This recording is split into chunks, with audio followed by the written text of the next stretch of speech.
Bienvenidos hermanos una vez más a nuestro culto. Hoy es sábado de Semana Santa y nos reunimos para meditar una vez más en la palabra del Señor, en la pasión de Jesús. Ayer estábamos compartiendo, nuestro hermano Marc compartía acerca de la pasión de Jesús y hoy hemos tenido nuestro último día de ayuno y oración, nuestras dos convocatorias a las 11 de la mañana y a las 5 de la tarde.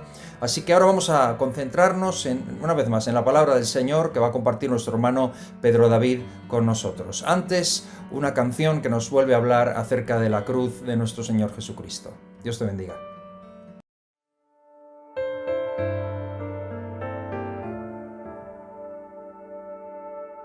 Y podría contar de ti 100.000 historias y jamás te haría justicia, no. Y podría guardar por años tu memoria y proclamar tu gran noticia. Y aún haciendo lo que debo, sigo aún debiendo todo a tu clemencia. Tu paciencia es más de lo que pueda imaginar, ni en 1000 años te podría pagar. Y por más que aprenda, no logro comprender la esencia de tu indescifrable amor, que cada día me devuelve al mismo rojo amanecer. Cada mañana es volver a nacer en la cruz,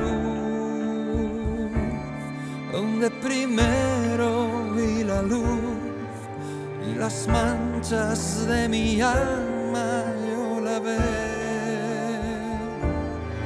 La realeza que se obstina, tu cabeza que se inclina, mi pobreza que termina en la cruz.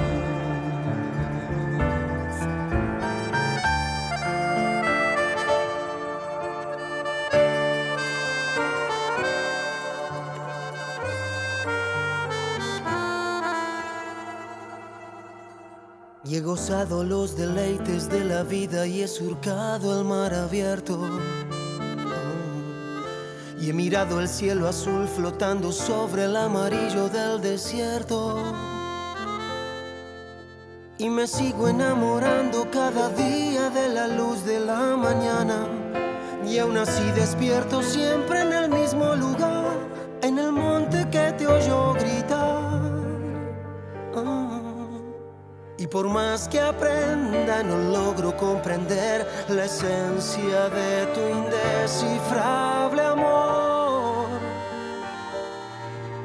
que cada día me devuelve el mismo rojo amanecer, cada mañana el volver a nacer en la cruz, donde primero vi la luz y las manchas de mi alma yo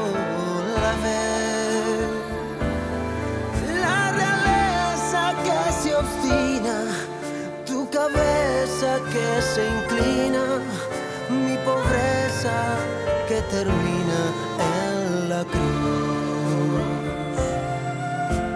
Y habrá una réplica para la Sixtina y pintará otro Velázquez las meninas y volverán las oscuras golondrinas, pero nada igual a lo que un día se logró en la cruz, donde primero vi la luz y las manchas de mi alma yo la ve.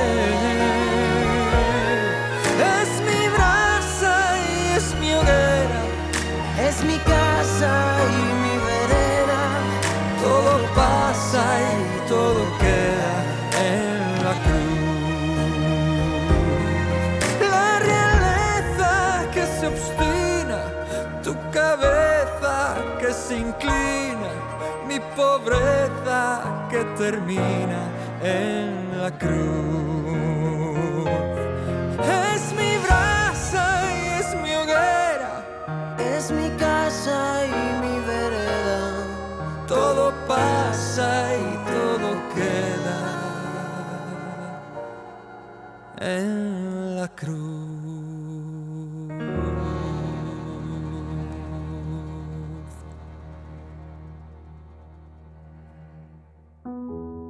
Feliz Semana Santa, Iglesia. Dios os bendiga. Estamos dedicando estos días para consagrar nuestras vidas delante del Señor. Hemos creado un par de iniciativas. La primera iniciativa la concluimos hoy y es la iniciativa de los 3 días de ayuno. Estamos ayunando para que el virus del COVID-19 pueda ser mitigado, pueda desaparecer, y también las repercusiones que este virus está dejando a nivel mundial, a nivel social, a nivel económico, a nivel familiar, a nivel individual.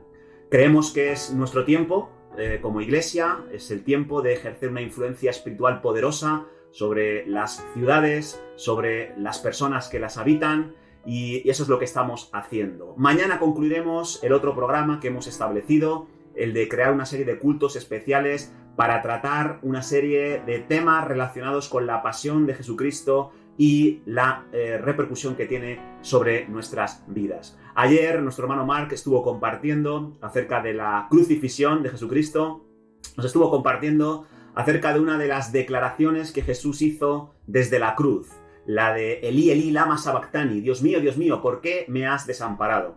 Mañana nuestro pastor Marcos estará hablando de la resurrección de Jesucristo. Y hoy yo voy a hablar acerca de lo que sucedió entre medias, lo que sucedió en el entretanto. Voy a hablar de la sepultura.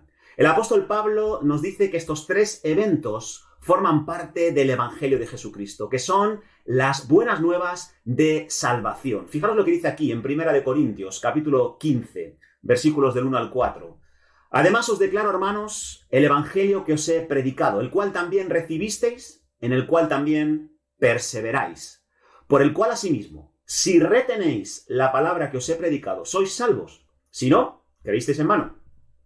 Porque primeramente os he enseñado lo que asimismo recibí, que Cristo murió por nuestros pecados, conforme a las Escrituras, y luego fue sepultado, y finalmente resucitó al tercer día, conforme a las Escrituras. Por lo tanto, el apóstol Pablo menciona la sepultura como uno de esos eventos que nos transmiten buenas noticias de parte de nuestro Señor Jesucristo. Y de esto quiero hablar yo, de esas buenas noticias que representan la sepultura de Jesucristo. Y he titulado a esta predicación Vuestra tristeza se convertirá en gozo, y quiero que vayamos juntos a Juan capítulo 16, los versículos del 16 al 22 para desarrollar un poco la temática. Dice así: todavía un poco y no me veréis, y de nuevo un poco y me veréis, porque yo voy al Padre. Entonces se dijeron algunos de sus discípulos unos a otros: ¿qué es esto que nos dice? Todavía un poco y no me veréis, y de nuevo un poco y me veréis, porque yo voy al Padre. Decían pues: ¿qué quiere decir con todavía un poco? No entendemos lo que habla. Jesús conoció que querían preguntarle y les dijo: ¿preguntáis entre vosotros acerca de esto que dije? ¿Todavía un poco y no me veréis, y de nuevo un poco y me veréis? De cierto os digo que vosotros lloraréis y lamentaréis, y el mundo se alegrará, pero aunque vosotros estéis tristes, vuestra tristeza se convertirá en gozo. La mujer cuando da a luz tiene dolor porque ha llegado su hora, pero después que ha dado a luz un niño, ya no se acuerda de la angustia por el gozo de que haya nacido un hombre en el mundo. También vosotros ahora tenéis tristeza, pero os volveré a ver, y se gozará vuestro corazón, y nadie os quitará vuestro gozo. Son palabras increíbles que Jesús transmitió a sus discípulos en la última cena. Y están hablando del estado emocional que los discípulos de Jesús tendrían en un futuro cercano, en un futuro inmediato. Jesús les dice que se van a poner muy tristes después de un acontecimiento que vendrá. Está hablando de su muerte.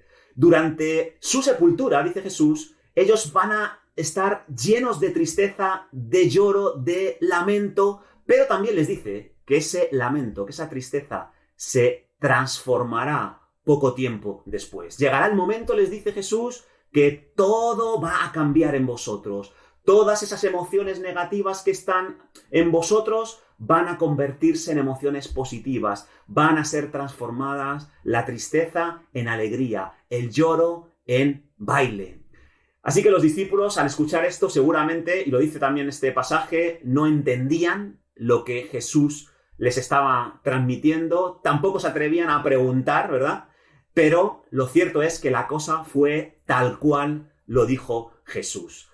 Los discípulos poco tiempo después experimentarían la pérdida de Jesús y esto les traería un lamento, una tristeza inimaginable. Veamos un poco cuáles fueron esos factores que trajeron tristeza a los discípulos después de la muerte de Jesús. Jesús les había dicho, de cierto os digo que vosotros lloraréis y lamentaréis.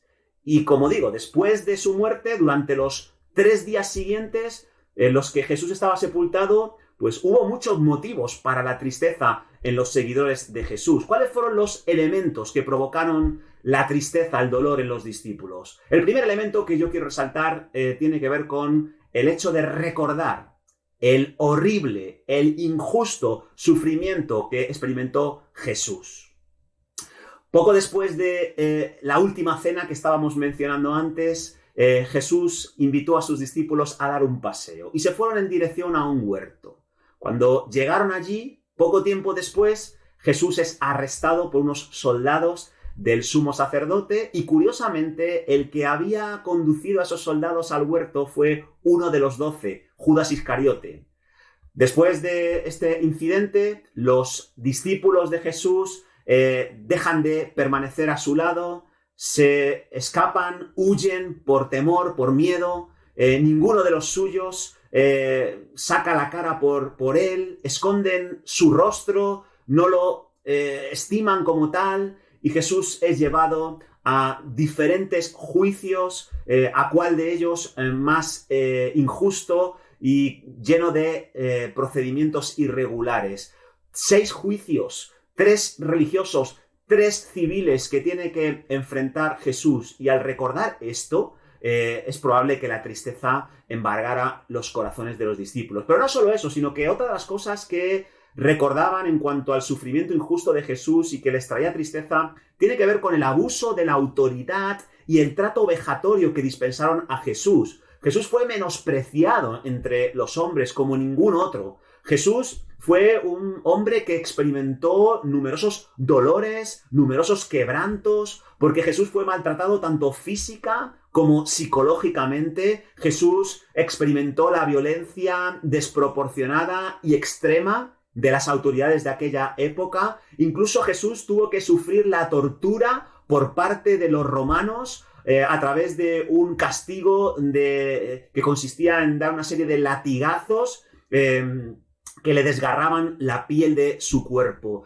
Todo esto seguro que les trajo mucha tristeza y mucho lloro a los discípulos, pero no fue lo único, sino también seguro que recordar el último cuadro, la última escena de la vida de Jesús, la escena de la cruz, cómo él estaba allí expuesto ante la humanidad como raíz en tierra seca, como diría el profeta Isaías en el capítulo 53, cómo vieron que en su rostro no había parecer alguno, no había la capacidad de diferenciar las facciones de Jesús, no había hermosura, no había atractivo en Jesús, y eso por supuesto que causaba enorme tristeza. Ahora, no fue lo único que causó tristeza en los discípulos en cuanto a la muerte de Jesús. Hubo algunas cosas más, por ejemplo, pensar en la definitiva ausencia física de Jesús. El sufrimiento que seguramente provocó en los discípulos el hecho de pensar en las cosas que dejarían de tener al Jesús morir, eso causó mucho dolor. Ya no compartirían ningún paseo, ningún viaje con él, no compartirían ninguna comida, ninguna celebración de cumpleaños, ninguna fiesta judía, ninguna fiesta solemne, ninguna celebración podrían tener ya junto a Jesús por motivo de su muerte. En ninguna ocasión más los discípulos ya podrían acudir a Jesús cuando tuvieran un mal día para pedirle un consejo. Ya no recibirían su abrazo, su cariño, su afecto, su ternura, su protección. Todo eso se había difuminado, todo eso se esfumaba con la muerte de Jesús y eso lógicamente causaba tristeza. Pero no era lo único que causaba tristeza y lamento en la vida de los discípulos durante estos 3 días de sepultura, sino también el hecho de ver que todas las expectativas, todas las esperanzas que los discípulos habían albergado al conocer a Jesús se habían también difuminado, se habían ido, se habían visto truncadas esas expectativas y eso es algo que causó mucha tristeza también. Los discípulos pensaban que al tener a Jesús, al tener al Hijo de Dios entre ellos, su soledad ya desaparecería, la escasez a nivel material también desaparecería, la enfermedad, la injusticia social, el sufrimiento, todo eso sería erradicado con la presencia de Jesús.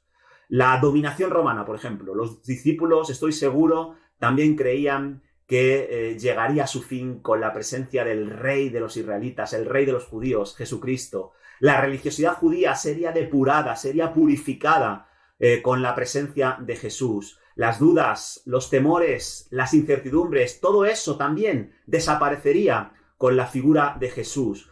Por eso los discípulos lo habían entregado todo cuando le conocieron. Por eso lo habían perdido todo, porque creían que iban a recibir 100 veces más en la tierra y la vida eterna como recompensa. Pero ahora Jesús había desaparecido. El boleto sobre el que habían apostado no había salido ganador a priori. Estaban absolutamente desanimados, frustrados, perplejos. ¿Qué había sucedido? Y eso ocasionó mucha tristeza. Pero no fue lo único que trajo tristeza y lamento a los discípulos. Hubo otro elemento al menos que también trajo mucha tristeza, y fue la maldad de los que les rodeaban. Jesús se los había advertido. Le dijo: vosotros lloraréis y lamentaréis, y el mundo se alegrará. Y eso causa mucho dolor, ver cómo las personas de su tiempo celebraban la tortura, el sufrimiento, la muerte, la crucifixión de Jesucristo. Era muy doloroso ver cómo la maldad de los corazones de sus paisanos, de sus contemporáneos, afloraba y se expresaba de esa manera. Era algo muy doloroso. Era algo muy doloroso pensar que toda esa multitud hace una semana había salido a recibir a Jesús cuando él entró de manera triunfal a Jerusalén y le habían proclamado como el que había de venir, y ahora estaban todos a una frente a Pilato declarando que debía matarle, que debía crucificarle. Era doloroso ver cómo el mundo se alegraba indultando a un homicida como Barrabás, y disfrutaba viendo cómo mataban a un inocente como a Jesús. Era doloroso ver cómo de camino a Gólgota Jesús no podía ni siquiera llevar la cruz porque estaba moribundo, estaba dolorido por las heridas que le habían infligido hace unos instantes. Era doloroso ver cómo incluso en esa condición la gente le hacía un paseillo para increparle, para escupirle, para despreciarle. Era doloroso y triste. Y te hacía llorar ver cómo aun en medio de la cruz, aun en medio de los gritos de dolor y de necesidad que experimentó Jesucristo en la cruz, la gente seguía escupiéndole, la gente seguía insultándole, la gente seguía burlándose de él. Era muy doloroso y Jesús se lo había advertido, que iban a lamentar, que iban a llorar, que iban a estar muy tristes. La muerte de Jesús causó un aplastante dolor en sus seguidores. Sus corazones iban a estallar de tanto sufrimiento, de tanta tristeza como estaban experimentando. Pero la cosa no acabó allí. La promesa de Jesús no solamente vaticinó ese tiempo de lamento y de tristeza y de lloro, sino que la promesa de Jesús iba más allá. Dice así: todavía un poco y no me veréis, y de nuevo un poco y me veréis. De cierto os digo que vosotros lloraréis y lamentaréis y el mundo se alegrará. Pero aunque vosotros estéis tristes, vuestra tristeza se convertirá en gozo. La promesa no había acabado allí. La promesa continuaba y decía que toda esa tristeza que iban a experimentar por causa de su muerte, en poco tiempo se iba a transformar en gozo. Y tal como lo prometió Jesús, así también sucedió. Los mismos motivos que produjeron tristeza en el corazón de los discípulos fueron también causa de enorme gozo. Vamos a ver algunos de los elementos que provocaron gozo en la vida de los discípulos. Por ejemplo, la tristeza que había invadido su corazón al recordar el horrible e injusto sufrimiento de Jesús se transforma ahora en gozo al entender los beneficios de su sufrimiento. En la resurrección los discípulos entendieron un poquito más el plan que Jesús y el Padre tenían en mente. En la resurrección comenzaron a encajar las piezas de todas las declaraciones que Jesús les había dicho a sus discípulos. Pudieron ver el cuadro completo de la historia de la salvación de la humanidad. Se dieron cuenta que ciertamente Él tuvo que sufrir ese tipo de atropellos para llevar sobre Él nuestras enfermedades y nuestros dolores. Él fue herido, sí, pero fue herido por nuestras rebeliones, fue molido por nuestros pecados. Su castigo fue injusto, sí, pero fue un castigo para que nosotros, los seres humanos, para que los discípulos tuvieran paz.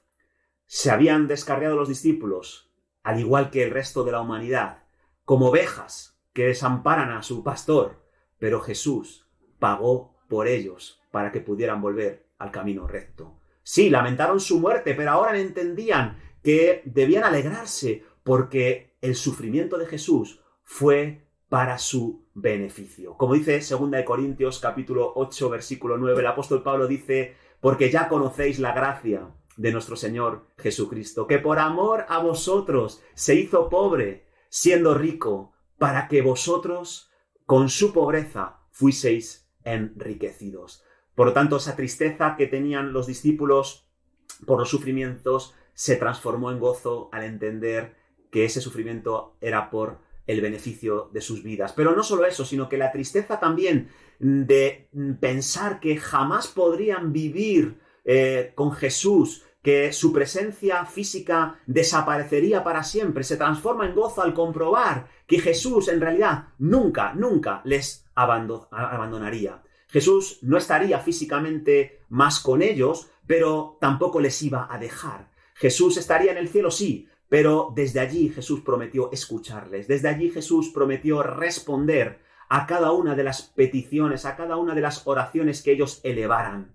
Jesús estaría en el cielo, sí. Su cuerpo físico no estaría ya jamás entre ellos, pero Él iba a enviar a otro Consolador. Él iba a enviar al Espíritu Santo para que vivieran en ellos, para que les recordaran cuánto les amaba, para que les recordara pues cada una de las palabras que Él les había dicho en vida, para que les guiara, para que les diera directrices específicas. Por lo tanto, esa tristeza de no tener la presencia de Jesús entre ellos se transformó en gozo al ver que el nuevo invitado, el nuevo inquilino de sus vidas era mucho más poderoso, mucho más significativo. Pero no solamente eso, sino que también la tristeza por ver las expectativas que tenían ellos truncadas se transformó en gozo al recibir mucho más abundantemente de lo que habían pedido o de lo que podían haber entendido con sus mentes. Ni en sus mejores sueños podrían imaginar que la muerte y la resurrección de Jesucristo produjera un cambio tan productivo, tan beneficioso en sus vidas. La resurrección de Jesucristo provocó que los discípulos recibieran un poder que no habían tenido anteriormente habitando en ellos. Un poder de lo alto que les convirtió en agentes de cambio, en agentes de transformación para este mundo. Un poder de lo alto que les hizo experimentar una capacidad nueva para vencer sus pasiones desordenadas, para luchar contra el pecado. Un poder nuevo que venía de lo alto, que les permitía experimentar el amor de Dios de una manera más intensa. Y ese amor de Dios les permitiría echar fuera cualquier temor.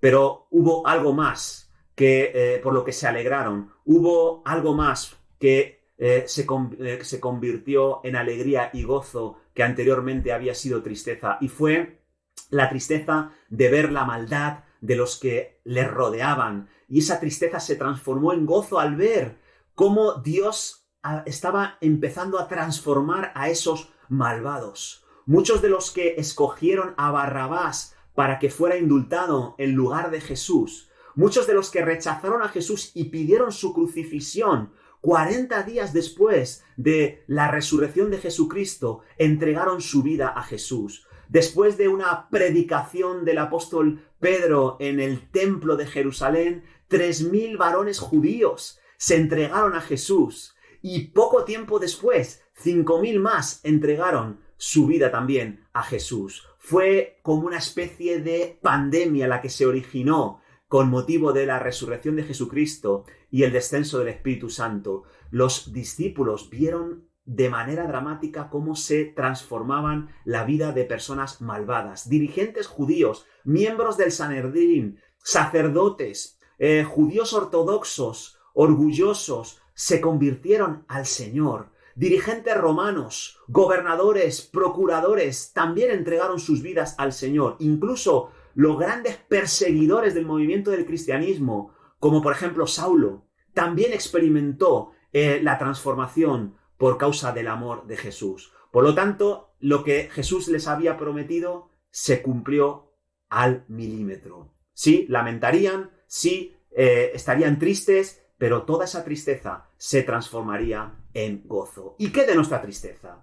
¿Qué de la tristeza que nosotros como cristianos tendremos que enfrentar? Porque no olvidemos que los cristianos deben esperar también tiempos de tristeza. Deben esperar tiempos entre la cruz y la resurrección de Jesucristo. Deben experimentar, metafóricamente hablando, la sepultura de Jesús. Tiempos de incomprensión, tiempo de incertidumbre, tiempo de dolor y sufrimiento.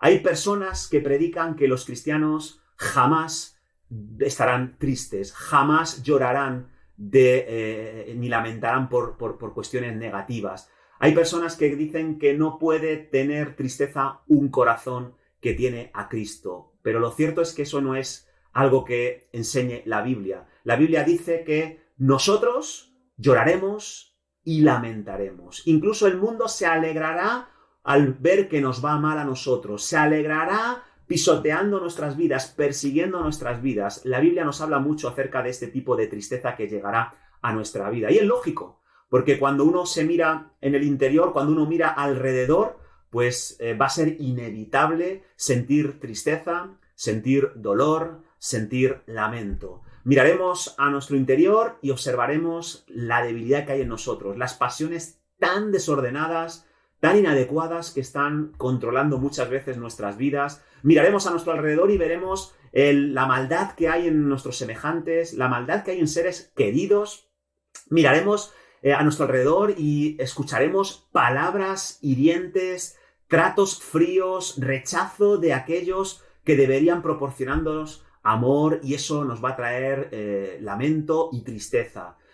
Vamos a llorar también en este mundo por la enfermedad, por las pérdidas, por el desempleo, por la escasez económica. La Biblia nos dice que también pueden llegar este tipo de circunstancias a nuestra vida. Vamos a llorar, y mucho, ante la sensación de que el mal está triunfando sobre el bien, de que la injusticia está ganando por goleada sobre la justicia. Vamos a llorar, y mucho, por sentir que Dios está lejos de nosotros, por sentir que nuestras oraciones están rebotando. Eso es una promesa que Dios nos dio y es algo que vamos a experimentar. Ahora, también la promesa que se les dio a los discípulos en cuanto a que la tristeza que podamos experimentar en este mundo se convertirá en gozo, también es una promesa para nosotros. La promesa de que aunque estemos tristes, nuestra tristeza se convertirá en gozo, es una promesa también para ti y para mí. La promesa de que el dolor que experimenta un cristiano es un dolor semejante al de una mujer que da a luz, es una promesa que nosotros deberíamos abrazar. Leámoslo en el versículo 21 de este capítulo 16 de Juan. La mujer cuando da a luz tiene dolor, porque ha llegado su hora, pero después que ha dado a luz un niño ya no se acuerda de la angustia por el gozo de que haya nacido un hombre en el mundo. También vosotros ahora tenéis tristeza, pero os volveré a ver, y se gozará vuestro corazón, y nadie os quitará vuestro gozo. El mismo bebé que causa dolor a una mujer que está dando a luz es también el motivo de su gran alegría.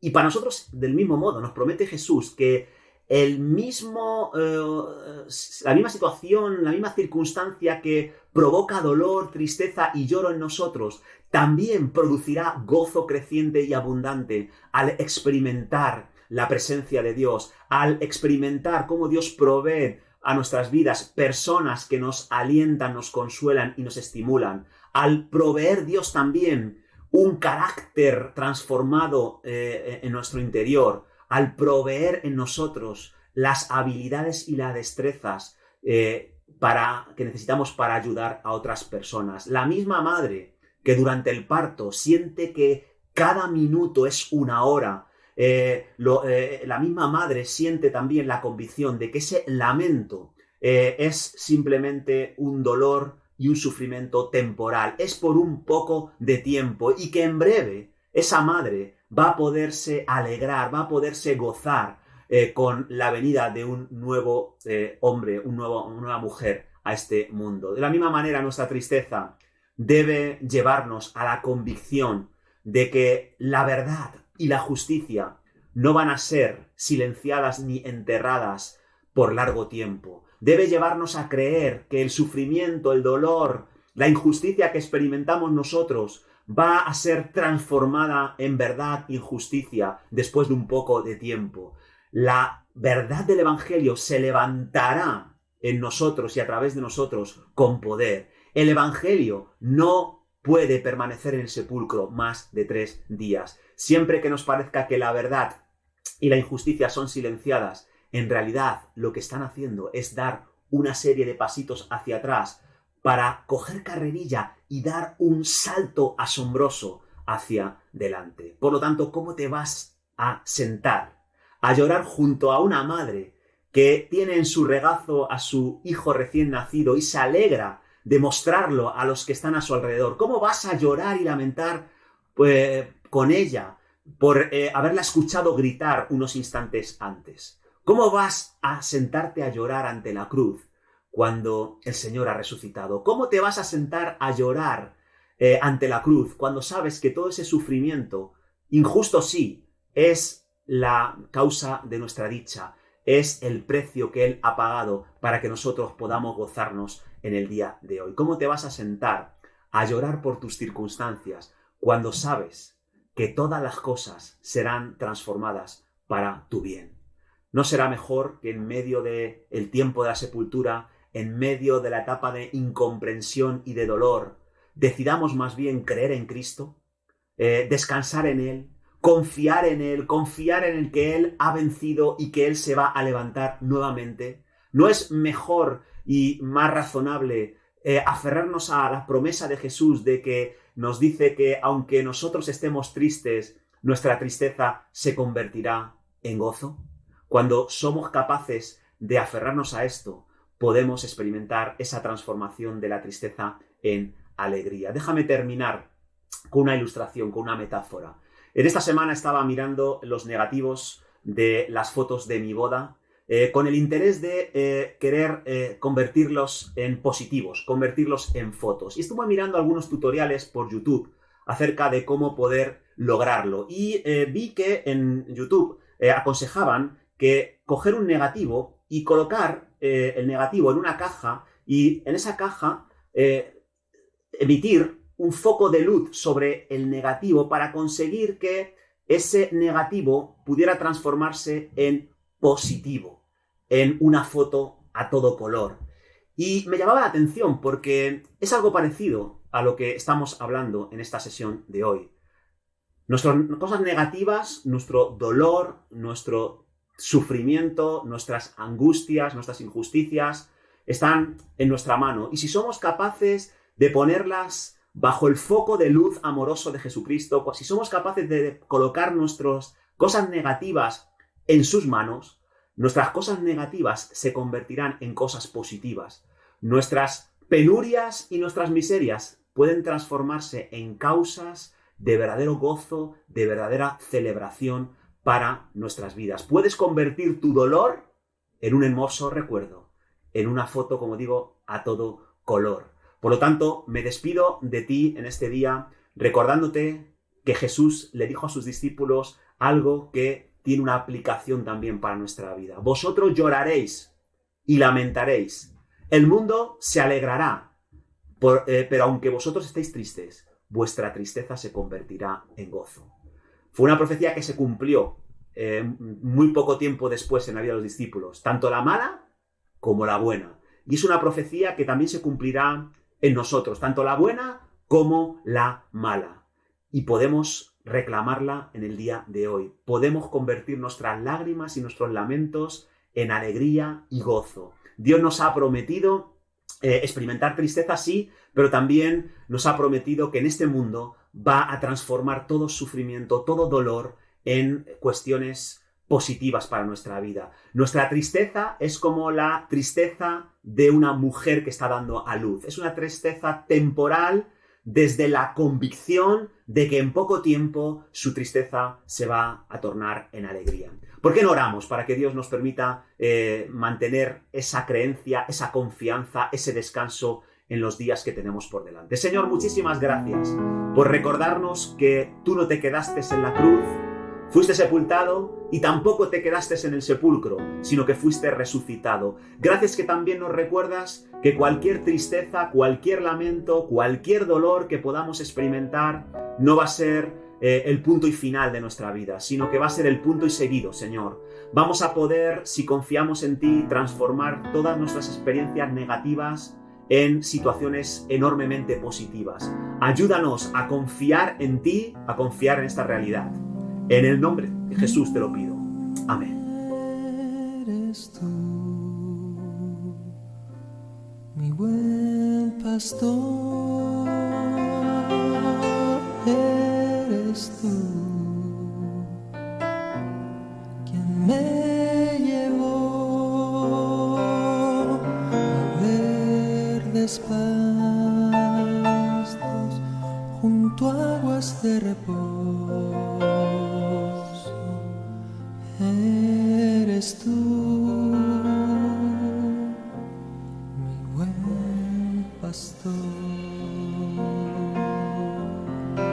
Eres tú,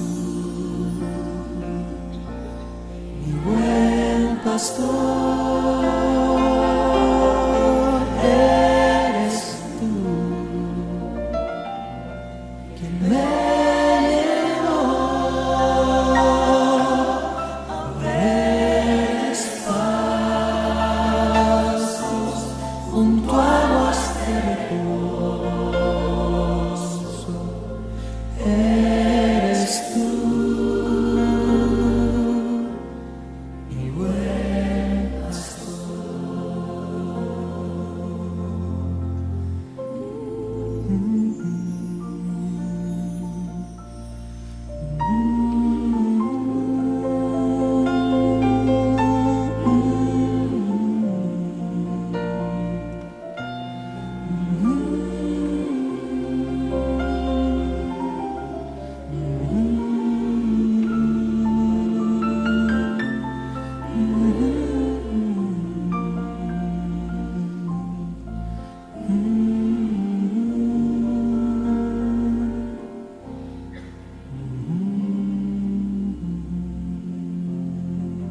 Amén. Él es el que nos guía a verdes pastos, el que siempre está con nosotros. Buenas noches, hermanos, a todos. Recordad, mañana, domingo de resurrección, el gran día. Nos reunimos, tenemos una cita aquí juntos para celebrar el día del Señor, el domingo de resurrección. Mañana a las 11:30 tendremos nuestro culto habitual y celebraremos el momento de la resurrección de Jesús. Amén. El Señor os bendiga a todos.